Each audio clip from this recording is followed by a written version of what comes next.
Je vous remercie, Monsieur le Président. Monsieur le Président, Monsieur le ministre de l'Intégration africaine, Madame la Secrétaire d'État, Monsieur le Secrétaire d'État, Mesdames, Messieurs les collaborateurs des ministres et des membres du gouvernement, très chers collègues. Monsieur le ministre, je voudrais vous féliciter. C'est la première fois qu'on se voit depuis votre nomination et souhaiter pour que vous puissiez réussir votre mission. Vous êtes à la tête d'un département qu'on ne vous apprend pas, qui est d'une importance capitale pour notre pays, c'est notre diplomatie. Le Sénégal est un petit pays du point de vue économique, du point de vue de sa superficie, mais aussi du point de vue de sa démographie, mais c'est un grand pays du point de vue de sa diplomatie. Nous l'avons démontré de par l'histoire, mais c'est un grand pays aussi du point de vue de sa contribution au progrès de l'humanité. C'est un grand pays du point de vue de son peuple, qui est un grand peuple. Et par conséquent, nous avons un rôle à jouer à l'avancement de l'humanité, mais aussi nous avons une mission à assumer, nous avons un rang à préserver. Nous avons des devoirs et des obligations à assumer au regard de ce que nous sommes donnés. Si nous regardons par exemple notre constitution, mais aussi notre hymne national, les Africains sont les frères pour nous. Vous êtes un plus que frère pour moi. C'est ce que notre hymne national nous dit. Donc par conséquent, nous avons des devoirs et des obligations vis-à-vis de l'Afrique et du peuple africain. Et par conséquent, nous avons beaucoup de choses à faire et cela nécessite, du point de vue des moyens, beaucoup de mobilisation. Notre diplomatie, quoi qu'on puisse dire, traverse des difficultés. Mon collègue l'a dit tout à l'heure, cher Youm. Et là, on s'en rend compte. On voyage souvent et on rencontre nos diplomates, mais quand même les choses se dégradent, quoi qu'on puisse dire. Et ça, c'est une vérité historique. Et là, nous avons dund. Soxla nañu ay moyens parce que rang boobu du ay charge, c'est de l'investissement. Parce que Sénégal dafa am lu mu war a jouer ci àdduna man dama jàpp ne dañu am mission boobu nag pour ñu mën ko jouer il va falloir que ñu mobiliser ay moyens parce que àdduna bi foofu la toll.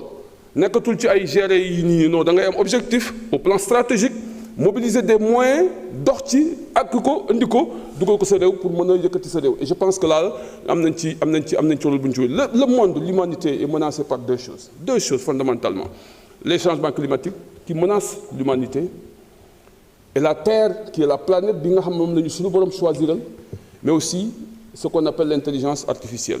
Donc par conséquent ces menaces là bu fekkee ni dafa toucher ñun suñu essence en tant qu'être humain te yàlla indi ñu fii pour ñu représenter ko mu yóbbu ñu ci planète boo xamante moom la tànn ci planète yi mu gën a baax ci planète mu indi ñu fii ñu dem ba menacé wu jàpp naa ni Sénégal war na jóg au regard de ce que nous avons compris et ce que nous avons toujours fait pour l'humanité. Et par conséquent, il faut mobiliser les moyens pour ça, monsieur le ministre.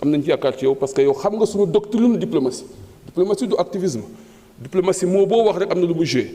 Acte boo teg rek am na lu mu la war a indil en termes de résultats et am na lu mu la mën a yàqal aussi. Par conséquent, am nañu yaakaar ci yow. Et de ce point de vue, je voudrais aussi rendre hommage aux Sénégalais de l'extérieur.